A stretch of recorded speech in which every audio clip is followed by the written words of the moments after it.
अतिवृष्टी होते आहे, ढगफुटी होते आहे सगळीकडे।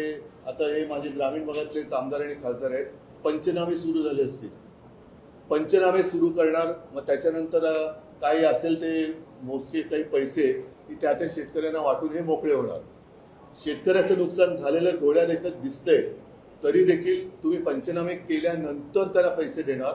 माझं तर म्हणणं असं होतं की या सरकारने पंचनामे जरूर करावेत, करायलाच पाहिजेत, पंचनामे करून नुकसान भरपाई ही द्यायला पाहिजे, पण तातडीने सरसकट एक काहीतरी किंमत, काहीतरी रक्कम ही शेतकऱ्यांना द्यायला काय हरकत होती। याचं कारण असं की देवाभाऊ या नावाने तुम्ही करोडो रुपयांची जाहिरात करताय, करोडो। त्याचा पंचनामा कोण करणार की पैसे आले कुठून, पैसे दिले कोणी, कशासाठी जाहिरात केली। छत्रपती शिवाजी महाराजांना हार किंवा त्यांच्या चरणी फुलं वाहताना जाहिरात करायची, ती करोडो रुपये म्हणजे किती कोटी असतील, अजूनही त्याचे होल्डिंग आहेत, तुमच्या सगळ्या चॅनलवरती त्या जाहिराती होत्या, सगळ्या वृत्तपत्रात सामना सोडून, म्हणजे ही काय माझी पोटदुखी नाही, पण जाहिराती होत्या।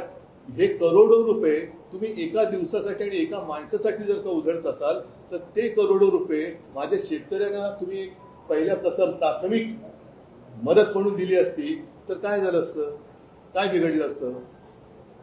म्हणजे तुमच्याकडे पैसे आहेत, कर्ज काढून तुम्ही दिवाळी साजरी करताय म्हणते, ते मी हे म्हणतोय की काय गरज काय होती त्या जाहिरातीची।